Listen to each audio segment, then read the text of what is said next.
کہ M C کے لوگ جو پیپلز پارٹی نے اپوائنٹ کیے ہوئے ہیں وہ کتنے لوگ موجود ہیں آن بورڈ ہیں، کتنے لوگ جو ہیں وہ بیوروکریسی میں سے ایسے ہیں جو انہوں نے زبردستی ہم پر لاد دیے ہیں، وہ اویلیبل ہیں، اور جتنا عملہ ڈیزاسٹر مینجمنٹ کا ہوتا ہے، پولیس کا عملہ ہوتا ہے، ٹریفک پولیس ہے، 90% اس وقت جو ہے وہ پیپلز پارٹی کے بھرتی کردہ لوگ ہیں، ان کا کراچی شہر سے کوئی تعلق نہیں ہے۔ ہم نے کبھی بھی لسانیت کو اور تعصب کو پسند نہیں کیا، بلکہ اس کی بنیاد پر اگر کسی نے بھی کوئی سیاست کی ہے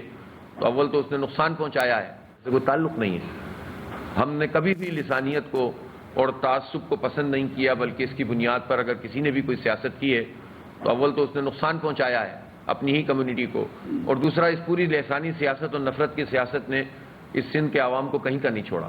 لیکن پیپلز پارٹی چاہتی ہے کہ لسانی بنیادوں کے اوپر تمام کام کرے تاکہ ایک تقسیم پیدا ہو، اور وہ در حقیقت یہ سمجھتے ہیں کہ اس کے نتیجے میں ہم اپنے ووٹ بینک کو سیکیور کرتے ہیں، حالانکہ ان کو یہ پتہ ہونا چاہیے کہ اب حالات بدل رہے ہیں۔ آپ نے اندرون سندھ میں تو لوگوں کو ڈرا لیا، دھمکا لیا، لیکن اب کراچی میں رہنے والے اگر آپ لسانی بنیادوں پر بھی کام کر رہے ہیں تو میں کہہ سکتا ہوں کہ کراچی کے رہنے والے بلوچ، کراچی کے رہنے والے سندھی، کراچی کے رہنے والے گبول، جوکھیو، یہ سب لوگ اب پیپلز پارٹی کو نہ صرف جان رہے ہیں، پہچان رہے ہیں، بلکہ انشاءاللہ اس بلدیاتی انتخاب میں ان کو بہت بڑا جو ہے نا سیٹ بیک ہوگا اور دھکا لگے گا، اور اب یہ لوگ اٹھ کر کھڑے ہوں گے ان کے خلاف، ان کی وڈیرہ شاہی کے خلاف، ان کی جاگیرداری کے خلاف۔ اس لیے پیپلز پارٹی کو ہوش کے ناخن لینے چاہیے۔ یہ جن کو اپنے لوگ کہتے ہیں ان کو بھی ڈبو رہے ہیں، ان کا بیڑا غرق کر رہے ہیں، اور دوسری طرف صورتحال یہ ہے کہ یہ باقی سیاسی جماعتیں جو حکومتی جماعتیں ہیں، اس وقت تو عملاً تمام پارٹیاں ہی حکومت میں شامل ہیں،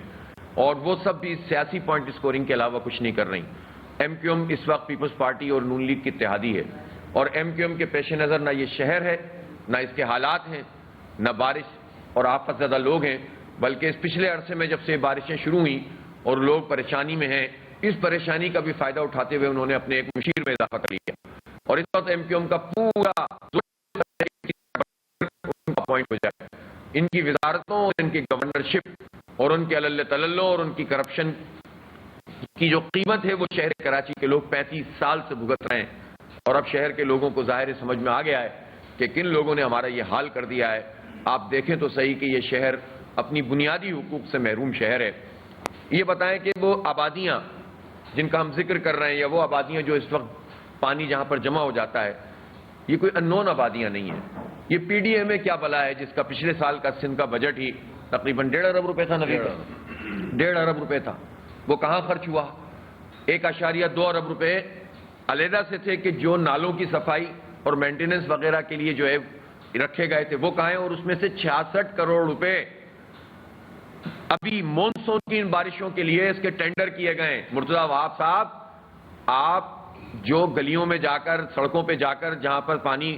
نکل جاتا ہے 24 گھنٹے میں، اس جگہ پہ جو ویڈیو بناتے ہیں، آپ پہلے اس کا جواب دیں 66 کروڑ روپے کہاں ہیں؟ کون سے نالے صاف ہوئے ہیں؟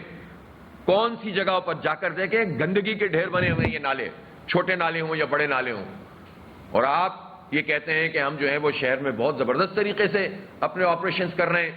سیاسی بنیادوں کے اوپر ایڈمنسٹریٹر کا تقرر عوام کی خدمت کے لیے نہیں ہے، اپنی سیاسی دکان چمکانے کے لیے اور بلدیاتی انتخابات پر قبضہ کرنے کے لیے، اور کوئی مقصد سندھ حکومت کے پیش نظر نہیں ہے۔ اسی لیے ہم بار بار یہ مطالبہ کر رہے ہیں کہ اس وقت کراچی کی جو صورتحال ہے، اس میں اگر سیاست بازی کریں گے، سیاسی ایڈمنسٹریٹر کے ذریعے سے مسئلہ حل کریں گے، ظاہر سی بات ہے کہ مرتضی وہاب صاحب تو شہر کراچی میں کوئی زیادہ عرصے سے ہیں بھی نہیں، ان کو معلومات بھی پوری نہیں ہے، اور جس طرح سے بیوروکریسی ان کے ساتھ کھیلتی ہوگی اور یہ اس کے ساتھ کھیلتے ہوں گے تو یہ آپس میں کھیلتے رہتے ہیں۔ کراچی کے لوگوں کا تو برا حال ہے اس وقت، اس لیے یہ سندھ حکومت براہ راست ذمہ دار ہے اس وقت جو صورتحال موجود ہے۔ کتنے لوگ ہیں کہ جن کے گھروں کے اندر اس وقت پانی موجود ہے۔